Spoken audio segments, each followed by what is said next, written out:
In this video, we'll be going over a bunch of general topics that you should be aware of if you're planning to sell on Etsy. And whether you're new or you're an experienced seller, but you're not finding the success you want, this is definitely going to help you out. I'll be sharing some personal tips and answering some of the most common questions that you guys have for me. Hopefully, it can help you navigate through this Etsy seller journey. So let's get into it.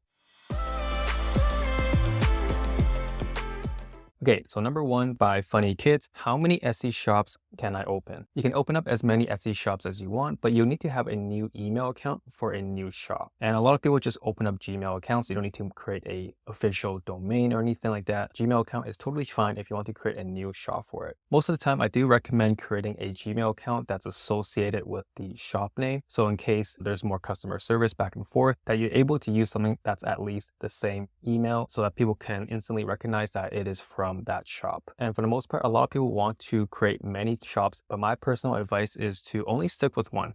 Whether you're doing a physical product shop, you're doing print on demand, or even digital products, there's a lot of different nuances within each of those different categories, and you want to make sure that you're becoming an expert in each of those categories, okay? Instead of diluting your time and efforts into trying to create a bunch of shops at the same time, just stick with one, master it, know everything you can about it. Once you feel like you've saturated that category, then maybe you want to expand somewhere else. For me, I was at the same shop for at least 2 to 3 years before I opened up something new. And in case you're thinking about doing a digital product shop, definitely check out my 50 digital products idea guide in the description. If you don't know where to start and you're just looking for new ideas that you can use to create a new digital product shop, then you definitely want to check that out. So for anyone who has purchased that already, re-download it. There's updated data, new tips for that. And for anyone who hasn't had it yet, these are my topics for 2023 that I believe are the most profitable digital product ideas. So check it out in the link below. Okay, number two, by Dating Signals. Hi Brandon, excellent video as usual. My question is, if I get more sales through ads, will this improve my organic rank in the algorithm so that eventually I can show up without advertising? This is a great question, whether if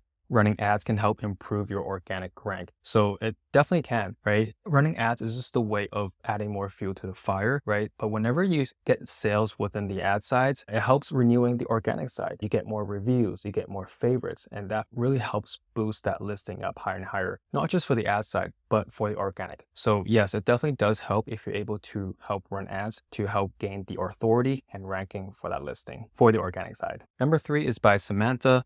What is considered a low competition keyword? Is it under 10,000 listings? Thank you, by the way, for your awesome videos. I've been watching some over and over again. Thank you, Samantha. Really appreciate you watching the videos, and hopefully I was able to help you out. And for anyone who hasn't subscribed to my channel, I drop videos weekly where I help teach you how to be successful selling on Etsy. But anyways, to your question on what is considered a low competition, right? Is there a specific number that you should know what terms as high competition, low competition, medium? And for that, there's no real number that targets that. So for example, if you're in a category that has 5,000 searches and you have 10,000 listings competition, that's 1-to-2 ratio, then I would say it's definitely a slightly more saturated. Whereas if you are in a category that has 50,000 searches, but only 10,000 listings, then I would say that's a good opportunity, because the demand is way higher than the supply. There's way more people searching for something than there are people offering that product, right? So you just got to figure out what that ratio is between supply and demand. And that way you can determine if it's a category that is saturated or unsaturated. Also, a good way to analyze these data with different keywords is using eRank, right? eRank is something that I still use quite a bit in terms of finding new keywords to put in my listings. And when I coach people, I kind of like always do my own researching there as well to identify what is good or not, because you always want to do researching before you just start blindly putting keywords into your listings. Okay, so eRank is definitely one that I recommend if you want to check it out. All right, so number four, by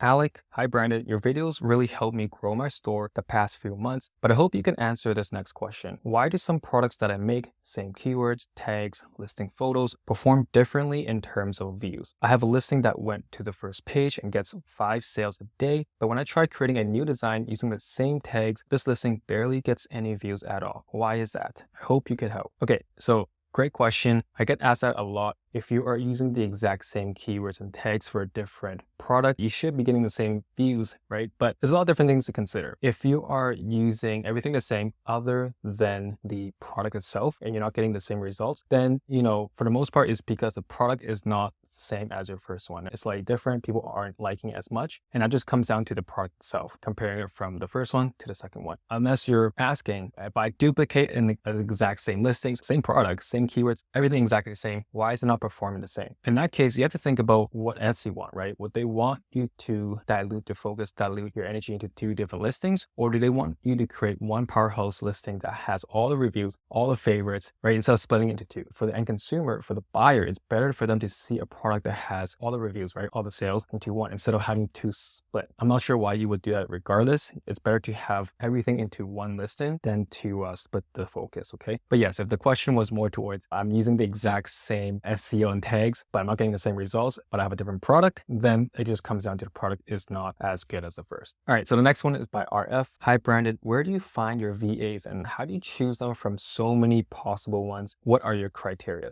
All right, so when it comes to VA, I actually made a video, I think last week, about VAs, and I wasn't sure many people were interested in this topic. That's something that you want to do in the future, but definitely check it out. I talk a lot about more in depth about VAs and things like that if you are at that stage. But regarding to the VAs, where do I find them? There's a lot of different places, right? You can go from Fiverr and Upwork, and those are usually the first place that people think about when you're outsourcing. And that's where I started too. It's a great way to understand what it's like to find a contractor, how to delegate tasks, how to communicate properly to them to exactly what you want, what outcomes you want. And it's all about how well you describe, how well you assign the instructions and the task for them to execute it properly. Yes, there's a lot of reasons why they might not be the right fit for you. They might not know the exact idea or what outcome you want, but a lot of it comes down to how well you do as well. So that's something I learned when I first started delegating and outsourcing, finding VAs. But yeah, those are the 2 places to quickly get access to people and get services done. But if you want something that's longer term, something that you can develop a relationship with a VA, then I would recommend onlinejobs.ph. That's a place where I get all of my contractors, right, and VAs in that realm. So that's where you go. And also one more tip, if you are trying to quickly find the best person for your role, is ideally you would either create a Loom video or an instruction document with everything you want to do, okay? And you would just hire your top 3 picks because there's so many picks out there, right? Hire 3 that you think will do the best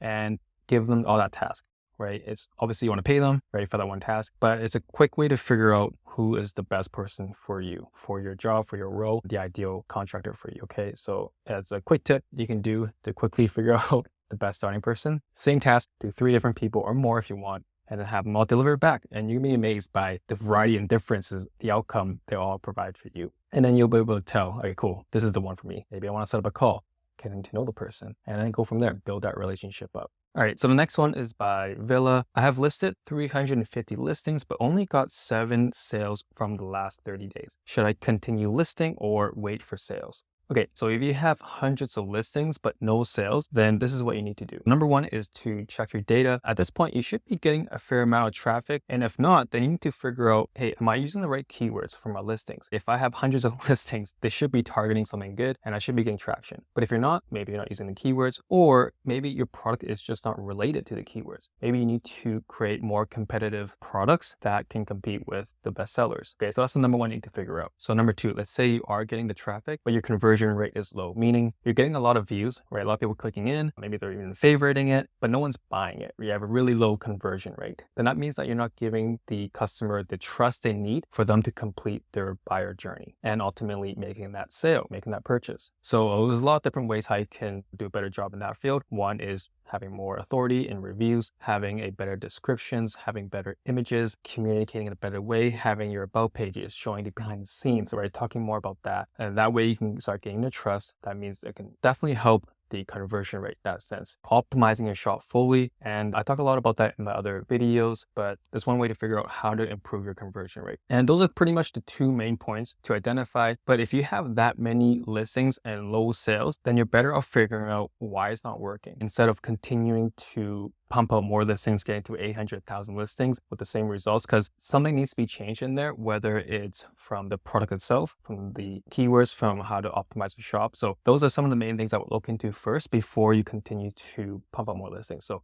Really give yourself an audit and have a comparison with the best sellers. What's the main difference between mine to them, right? Really be honest with yourself and figure it out. Do I need to improve on the product itself? That can also be a big possibility, okay? So definitely think about that. All right, so now we're getting to more digital product specific questions. So this one is by Prakash, saying, what if the file size is too large to upload onto Etsy? And Etsy only allows you to add 20 megabytes. Okay, so that's a problem a lot of people have, even for myself, if I'm uploading something a lot larger. So one way to solve that issue is by creating a PDF. So the PDF is going to have links in it to a Google Drive. And the PDF is what you will upload onto Etsy, because it's most of the time it's going to be a lot lower than 20 megabytes. So you can easily put in PDF. But when the customer downloads this PDF, you're going to have links in there, maybe instructions on how to use the files, but those links will link to either a Google Drive that you have personally that you can share is for public only with link view. And that's where you will have all of your digital products that are over 20 megabytes, right? It's a good way to organize them as well. And another quick tip of why you want to do that instead of adding those files directly into your listings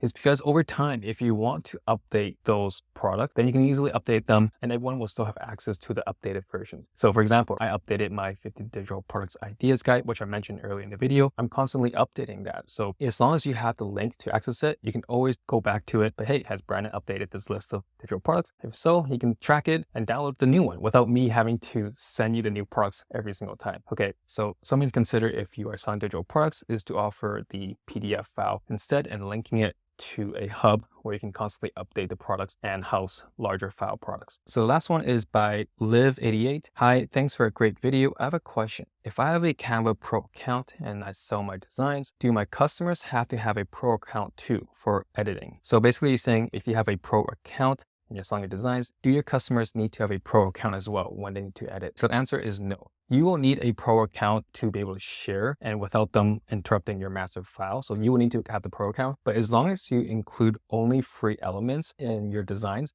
then the customers don't. Unless you include Pro elements in there, then the customers will need to have a Pro account in order to be able to export those files. But I get a lot of people getting confused saying, hey, I don't even need a Pro account to be able to share the files. Yes, you don't need to have a Pro account to share. But keep in mind that when you do share a file, the customers have the ability to modify your original one. So every time you share that same file, everyone's using the master design, right? So you don't want that. That's why you need that Pro account, is to be able to share a link of it where buyers can make a copy of it without it interrupting your master file. Okay, so that's the reason why you'll need a Pro account for that. But yes, definitely don't include Pro elements in there if you want your customers to be able to access them without the Pro account. And you want to make that clear in your listings and your product photos for the consumer, but hey, you don't need a Pro account to do this. You can do it for free, and that's a huge perk. That's something that the buyers definitely want to see. So keep that in mind if you're selling anything related to Canva templates. And that's it for this video. Hopefully you enjoyed it. It's been a while since I made a video. I had everything scheduled up, but I just came back from a month-long trip in Asia. So yeah, I'll be making more consistent videos again. Check out my TikTok if you want. Subscribe to my YouTube channel if you haven't already. Yeah, let me know if you have any questions. If you enjoyed this type of video, feel free to ask more questions in the comments below. I will screenshot them. I will put it into my next kind of FAQ style. Until then, I'll see you in the next one. And check out my 15 digital products idea guide if you want to. And also I have a ultimate SEO playbook if you just want to find a step-by-step guide on knowing how to optimize your shop properly.